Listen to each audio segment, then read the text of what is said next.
토지 심판에서 가능했어. 아들한테 설명을 해주세요. 자진해서 비우셔야 된다. 네? 선생님들은 기준권 갖고 나가셔야 되지. 나가고 있어. 지금 다 싸고 그러니까. 뭐야? 짜증나는 거네 지금. 한마디로 그거야. 몸만 나가라. 아유 좀 해, 좀. 선생님한테 전화하시는 거. 네. 여보세요. 짐 싸서 지금 나가라는데 이게 뭔 소리야? 지금 당장 짐 싸서 나가래. 그리고 한 명 온 것도 아니야 지금. 내가 지금 얼마나 속이 지금 두글부글 끓는데. 응? 법원에서 왔습니다. 그래요? 저희가 4월 28일에 와가지고 2주 시간 드릴 테니 자진해서 나가셔야 된다 고지해드렸잖아요. 그게 4월이에요 선생님 벌써. 지금 7월이고요. 네, 아들한테 전화해드렸고 어머니도 알고 계시는 것 같은데요. 그때도 바로 집행 신청을 한 건데 선생님들이 보자고 계시니까 이제 자진해서 나가시는 고지 절차를 한 거예요. 그게 지금 4월 28일인데 지금 7월이잖아요. 맞아요. 저희가 특정을 드리는 게 아니고 그때 2주 안에 나가셔야 된다는 말씀을 드리고 갔잖아요. 근데 저희가 오늘 온 거는 강제 집행을 하러 온 거예요. 여기 있는 짐들 다 보관 창고에 넣어놓을 테니까 수요일에 언제든지 찾아가시면 됩니다.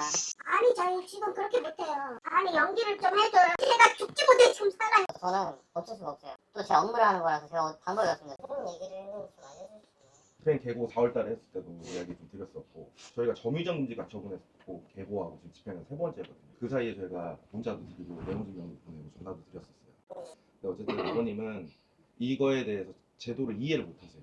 내가 살고 있는데 어떻게 내가 이사를 가냐, 내가 살고 있는데 짐을 왜 빼냐, 내 걸 왜 가져가냐, 이렇게만 얘기하세요. 집행한다고도 말씀을 드렸는데 돈을 받아야 될 분이 있대요. 그분한테 계속 돈을 못 받고 계신대요. 그래서 제가 일부러 좀 시간 넉넉히 드렸거든요. 근데 그 이후에도 전혀 대답도 없으셨고, 그러니까 저희 입장에서는 뭔가 언제까지 가겠다, 뭔가 이렇게 이야기가 나오면 저희도 그 기간 동안 있었잖아요. 충분히 협의도 할 수 있는 거고, 저희도 지금 이자가 거의 100만 원씩 나가요. 1년 가까이만 해도 지금 1000만 원 가까이 나간 건데 거기에 대해서 뭐 비용을 주거나 협의를 하거나 이런 부분들도 전혀 없었고요. 협의를 보세요. 협의 안 되면 바로 저희 집행 개시를 해야 됩니다. 시간을 조금만 더 주시면 안 될까요? 지금 채권자 입장으로서는 안다고요. 아니까 왜 자꾸 옆에 껴들어가. 근데 결국엔 제가 봤을 때 아버지랑 이야기가 돼서 아버지한테 연락을 받아야 될 것 같은데, 조금만 주시면 제가 얘기해보고. 지금 여기서 시간 조금 달라는 거죠. 아버님이랑 통화할 수 있는 시간을요. 아니요. 지금 말고 제가 얘기를 하고 안 되겠다 싶으면 전화를 드려서 나가겠다고 확답을 드려라라고 제가 얘기를 할게요. 오늘 여기 사람들 밑에 이삿짐 센터부터 해서 다 와 있어요. 이분들.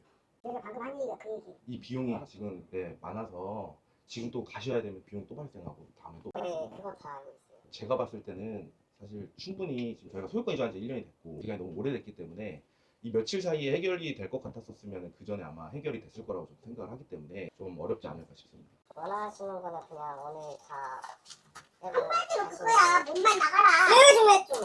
아니 이분은 오늘 비용이랑 기간을 특정하면 생각해보겠다는 얘기죠. 오늘 비용과 기간 특정이죠. 근데 오늘 나온 비용 한번 산출해드려볼까요? 얼마인데요? 90만 원 정도 될 것 같은데 대략 정확하게 해봐야 돼요. 그거를 오늘 드려야 되는데. 말씀 100만 원이라고 치면 100만 원 이상에서 저는 비용을 더 받아야죠. 저는 그 기간 동안 이자가 또 나갈. 그러니까 언제 드려야 되는 건지 그거를 알려달라는. 저는 당연히 지금 당장 거죠. 이 상태에서 가버리면은 저는 비용 또 못 받잖아요. 이분들 제가 보기엔 많이 기다렸어요 여태까지. 그거 모르는 거 그러니까 선생님 사정도 있으나 이 사람 사정도 있다는 얘기를 해드리는 거예요. 지금 저희도 지금 협의가 안 되시면은 저희가 충분히 고지를 드렸고 지금 이제 귀중품 빨리 챙겨서 신발 신고 나가셔야 돼요. 저희가 이제부터 신발 신고 들어와서 짐을 싸야 됩니다 이제. 선생님 여기 계시다가 몸으로 저하는 상황 생기면은 경찰에 바로 신고하시고요. 네, 알겠습니다. 네, 여보세요. 아니 해고나들 그런데 이야기도 안 해보고 얼마나 하신다는 거야? 4월 말일날 저희가 계고를 했어요. 그게 그 고지 날짜라고 보시면 됩니다. 아니 모르겠다니까요 그걸. 조금만 쉬었으면 우리가 내가 나갈 테니까. 저희가 시간 1년 가까이 드렸고요. 저희가 지금 집행 3번째입니다. 오늘까지 해서요. 저희가 이거 관련해서 판결문도 다 받았고요. 지금 사실상 시간 저희가 많이 들여서 지체할 수가 없습니다, 사장님. 야, 박스를 많이 가서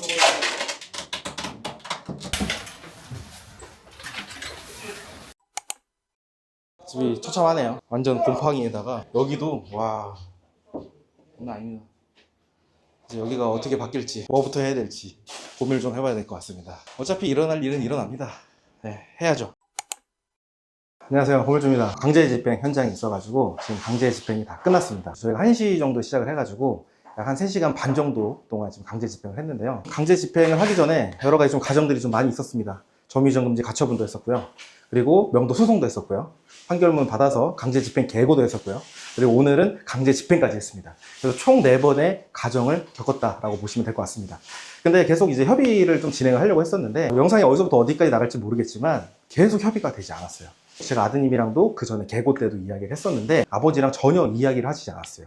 심지어는 아내분이랑도 이야기가 전혀 되지 않은 상태에서 결국엔 이제 강제 집행까지 하게 되었습니다. 그래서 오늘 이제 강제 집행을 하려고 이제 벨을 눌렀는데 아드님이랑 어머님이랑 계셔가지고 이야기를 하는 도중에 미리 전달을 못 받으셔서 충격을 좀 많이 받으셨던 것 같아요. 기간을 좀 협의를 좀 했으면 좋겠다라고 이야기를 해주셨는데 사실 제가 굉장히 협의를 많이 했었거든요. 근데 계속 지속적으로 대화가 되지 않았습니다. 그래서 오늘 그냥 강제 집행을 진행을 하는 걸로 해서 강제 집행을 좀 마무리했고요. 그래서 지금 내부가 장난 아닙니다. 초토화가 됐습니다. 그리고 여기가 이제 방 3개, 화장실 2개인 이제 빌라인데 크기에 비해서 굉장히 많은 짐이 있었습니다. 한 10년 가까이 거주하면서 쓰레기를 한 번도 버리지 않으신 것처럼 짐이 굉장히 좀 많았습니다. 그래서 지금은 짐은 다 뺐고요. 쓰레기만 지금 남은 상태입니다. 그래서 저희 이야기를 하다가 저희 이제 주변에 어르신이 있어가지고 어르신한테 이제 수정에 또 비용을 좀 드리고 좀 같이 좀 청소를 좀 하려고 합니다. 일단 한번 내부를 보여드리겠습니다. 집행을 하게 되면 이제 법원 집행관님과 인부들이 같이 오셔가지고 형광색 조끼를 입고 오시거든요. 쓰레기는 제외하고요. 짐을 다 박스에 넣어가지고 이제 사다리에 이제 해서 내렸습니다. 쭉 보여드리면요. 여기가 이제 거실입니다. 쓰레기가 어마어마합니다. 이 상태 그대로 어떻게 보면 거주를 하셨던 거예요. 짐이 다 가득했었고요. 이제 세탁실이 있었던 공간인데 근데 이제 이쪽에 보면 전체적으로 다 곰팡이가 굉장히 많습니다.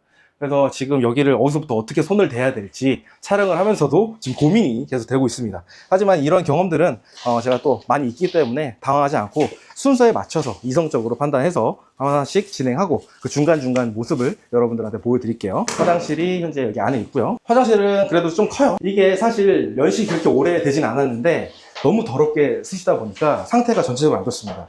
그래서 여기 화장실을 지금 덧방을 새로 해야 될지 고민은 하고 있는데 제가 봤을 때는 그냥 청소 깨끗하게 하고 액세서리 정도만 하면 그래도 괜찮지 않을까 생각이 일단 듭니다. 제 친구가 또 타이라는 친구가 있었고 그 친구 찬스를 한번 좀 써야 될 것 같습니다. 여기가 안방입니다. 여기도 쓰레기가 굉장히 많죠. 이제 이쪽에 곰팡이 쪽이 또 있어가지고 이쪽은 곰팡이를 전체적으로 한번 다 제거를 해야 될 것 같아요. 그리고 이쪽에는 붙박이가 다 있습니다. 요거는 사실 다 매립이 되어 있는 거기 때문에 이걸 다시 철거해서 가져갈 수가 없습니다. 이제 이쪽이 또 심각합니다. 이쪽 라인이 쭉 보여주시면 곰팡이 보이시죠? 곰팡이가 어마무시합니다. 건강이 좀 안 좋을 것 같은데 그래도 여러분들을 위해서 제가 들어왔습니다. 이쪽 라인도 전체적으로 곰팡이 제거를 한번 싹 다 한 다음에 도배 작업도 진행을 좀 해야 될 것 같습니다. 이쪽에도 이제 화장실 있습니다. 여기도 뭐 더럽죠? 근데 사실 저는 더러운 건 별로 보지 않아요. 여기서 줄눈 더러운 것들 이런 것들 사실 의미가 없어요. 액세서리 이런 것들 사실 교체해주면 되는 거고 거울도 괜찮은 걸로 달면 되는 거거든요. 그러면 나머지적으로 깨끗하게 청소만 돼 있다면 사실상 크게 덧방을 할 필요가 있을까 이렇게 생각이 듭니다. 결국에는 우리가 최소 비용을 가지고 최대 효과를 내는 게 인테리어라고 생각을 하기 때문에 특히 이제 단타에서 중요하죠. 그래서 여러분이 딱 봤을 때 너무 더럽다, 여긴 진짜 전체적으로 올수리 해야겠다 이렇게 생각을 하시는 것보다는 가성비 있게 딱 이렇게 수리를 하시는 게 좋을 것 같습니다. 그래서 여기는 화장실은 제가 봤을 때 두 군데 할 필요는 없을 것 같고요. 사실 이렇게 더럽고 도배 더럽잖아요. 이런 것들을 우리가 지금 신경 쓸 필요가 없어요. 나중에 바뀔 모습을 보고 여러분들이 투자를 하시면 됩니다. 방 2개가 더 있습니다. 굉장히 더럽죠. 쓰레기도 많고요. 사실 그 전에 이 탁자를 볼 수가 없었습니다. 이 탁자에 짐들이 가득했고요. 지금 현재는 다 내렸습니다. 음식물은 이제 원칙으로 봤을 때 집행을 할 때는 하루 정도는 보관을 한대요. 근데 지금 또 한여름이기 때문에 음식이 다 상하잖아요. 그렇기 때문에 그냥 다 폐기 처분해도 된다라고 하셔가지고 폐기 처분을 할 예정입니다. 박스가 한 음식물만 7, 8박스 정도가 나왔어요. 저희가 또 내리는 것도 힘들잖아요. 그래서 인부분들한테 좀 부탁을 해서 이것도 좀 같이 내려달라고 해서 지금 1층에다가 다 내려놓은 상태입니다. 이따가 전부 다 정리를 해야 될 것 같습니다. 그리고 여기가 이제 냉장고가 또 2대가 있었어요. 여기 한 대 있었고 여기 한 대 있었는데 그러다 보니까 이제 음식물이 좀 많이 나왔던 거고요. 등 같은 경우도 지금 교체를 좀 하는 게 좋겠죠. 여기도 깨져 있는 것들도 있죠. 제가 봤을 때 이쪽은 필름 작업을 좀 해야 되지 않을까 싶습니다. 여기도 이제 작은 방인데 이쪽이 도로 쪽이라서 탁 트여 있습니다. 인근에 또 아파트도 많이 있습니다. 또 여기가 위치가 광명이에요. 입지적으로도 괜찮고요. 오히려 제가 처음에 매입을 했을 때보다도 가격이 조금 더 오르지 않았나 생각이 들어요.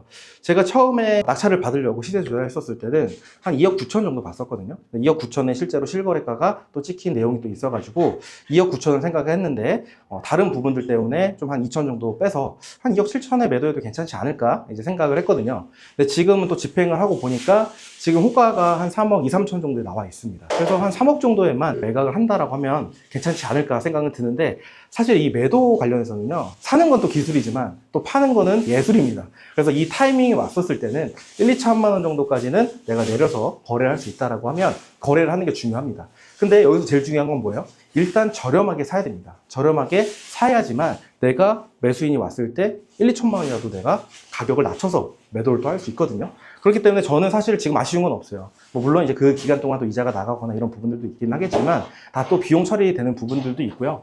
사실 여기 같은 경우에는 그냥 천천히 좀 수리해놓고 원하는 매수자가 오면 한 3억이나 3억 초반 정도에 매도하면 괜찮지 않을까 생각을 하고 있습니다. 이 물건을 수익을 내려고 해서 제가 입찰을 한 것도 있습니다. 4, 5천 정도 생각은 하고 있었는데 사실 뭐 4, 5천이 아니다 하더라도 또 이런 단타 같은 경우에는 지속적으로 투자를 해야 돼요. 투자를 해야지 이 감을 잃어버리지 않습니다. 저도 이제 감을 잃어버릴 것 같아서 또 이런 물건을 또 투자하게 됐는데 끝까지 한번 제가 마지막 매도하는 것까지도 영상에 한번 남겨보도록 하겠습니다. 여기도 보면 전체적으로 도배는 싹 다 해야 될 것 같고요. 바닥 같은 경우에는 제가 봤을 때 그냥 둬도 될 것 같아요. 청소만 해도 바닥까지는 굳이 안 해도 되지 않을까 생각이 들고요. 조명은 해야 될 것 같습니다. 여기도 이제 작은 방입니다. 작은 방. 여기가 이제 딱 침대 라인이고요.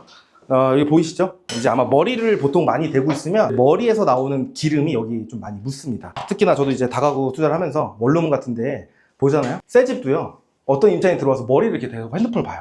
그러면 여기에 머리 자국만 있습니다. 그렇지만 어차피 이거는 전부 다 또 수리하려고 좀 계획을 하고 입찰을 한 거기 때문에 뭐 특별하게 신경 쓰이지 않습니다. 작은 방까지 봤고요. 그래서 총 이 물건은 방 3개, 화장실 2개고요. 발코니는 지금 2개가 있는 물건이라고 보면 될 것 같습니다. 호가는 한 3억 2천 정도 되는데 좀 적정하게 수준을 제가 좀 가격을 좀 낮춰가지고 빠르게 한번 매도를 해볼까 고민을 하고 있습니다. 참고로 이 물건은 제가 2억 초반대 낙찰을 받았거든요. 그렇기 때문에 2억 8천에 팔아도 충분히 마진은 또 있고 임차인분이 계속 거주하고 있었는데 강제 집행까지 좀 오래 걸리기도 했어요. 제가 이걸 낙찰을 받고 나서 신탁대출을 또 받다 보니까 신탁사한테 또 위임장을 또 받아야 되는 이런 부분들도 있어가지고 기간이 또 오래 걸리기도 했어요. 근데 사실 저는 지금 굉장히 바쁩니다. 저희 수강생분들 코칭도 해드려야 되고 여러 가지 촬영도 해야 되다 보니까 좀 여유롭게 났습니다. 그 이유가 예전 영상에도 말씀드렸지만 여기를 명도 소송을 하면서 부당이득금 청구까지 같이 진행을 했거든요. 그래서 여기 거주하시는 분들한테 전부 다 저희가 청구를 했기 때문에 협의가 되지 않는다라고 하면 채권 추심까지 한번 경험을 해보려고 하고요. 중간에 협의가 된다라고 하면 협의를 해서 비용을 좀 더 받고 마무리하면 될 것 같고요. 오늘 짐이 좀 많아가지고 일단 5톤 2대를 불렀습니다. 10톤의 짐을 뺐습니다. 그러니까 정확히는 이제 10톤 정도에 되는 양은 아니에요. 근데 이제 동산 경매로 또 넘어갈 때는 이사짐 센터에 들어가는 것처럼 가득가득 채우지 않는다고 합니다. 왜냐면 이 동산에 대해서 결국에 또 감정도 해야 되고 동산 경매를 또 넣어야 되기 때문에 조금 더 여유롭게 해야 되는 부분들도 있고요. 또 가득 채웠다가 이동 중에 또 파손이 되면 이 채무자분들께서 이 짐에 대해서 또 파손됐다라고 해서 또 컴플레인을 걸 수 있기 때문에 5톤차 2대 불렀다고 보시면 될 것 같습니다. 그래서 컨테이너도 2개를 빌렸습니다. 5톤 2개이기 때문에 2개에 대한 비용이 들어갔고요. 3개월 선납을 기본적으로 합니다. 근데 이제 한 톤당 20만 원이에요. 한 달에. 그럼 3개월이니까 60만 원이죠. 그럼 2개니까 120만 원 정도의 비용이 일단 들었다라고 보시면 될 것 같고 그 외에 뭐 농비라든지 뭐 사다리차라든지 이런 비용들이 있는데요. 일단 농비 같은 경우에는 강제 집행할 때 예납 비용으로 해서 일단 충당이 됐고요. 그리고 사다리차 비용 같은 경우에는 한 30만 원 정도 나왔습니다. 그리고 그 외적으로 더 추가적으로 들어가는 비용들이 있을 것 같은데요. 일단은 그거는 동산 경매를 하느냐 안 하느냐에 따라서 비용이 조금 더 차이가 있을 것 같습니다. 그런데 일단 뭐 냉장고부터 해서 에어컨부터 해가지고 쓸만한 짐들을 전부 다 가져갔기 때문에 짐은 빠르게 찾아가실 것 같습니다. 그래서 이 창고 비용 같은 경우는 만약에 뭐 한 달치 하면 40만 원이죠. 2대니까요. 그래서 40만 원을 납부하시면 전부 다 짐을 다 가져가는 조건으로 협의를 할 예정이고요. 그럼 3개월치 선납을 했기 때문에 2달치 분이 있겠죠. 그 분에 대해서는 제가 환급을 받을 예정입니다. 그래서 오늘 제가 이제 공매로 낙찰을 받아서 명도 소송까지 하고 판결문을 받아서 강제 집행까지 진행을 했습니다. 실제로 이게 강제 집행을 처음에 할 줄 몰랐습니다. 저 처음에 낙찰을 받고 점유 이전 금지 가처분을 해서 계고를 한 다음에 협의를 좀 진행을 했거든요. 근데 그때부터 아예 협의가 되지 않으셨어요. 그래서 저는 그때 딱 순간 느꼈습니다. 아, 강제 집행 가야 되겠다. 그게 딱 오거든요. 그래서 저는 애초에 강제 집행을 해야 되겠다라고 생각을 했었고요. 역시나 강제 집행을 하는 중에도 이야기가 많았었고 강제 집행이 끝나고 짐을 다 뺐는데 주차장에서 또 이야기를 하는데도 끝까지 대화가 되지 않거든요. 그래서 오히려 그냥 빨리 강제 집행을 하는 게 괜찮았겠다라고 생각을 합니다. 그래서 오늘 영상은 여기서 마무리하는 걸로 하고요. 추후에 또 강제 집행이 또 끝났기 때문에 쓰레기 치우는 거라든지 인테리어 하고 이런 부분들까지도 다음에 영상에서 제가 담도록 하겠습니다. 지금까지 시청해 주셔서 감사합니다.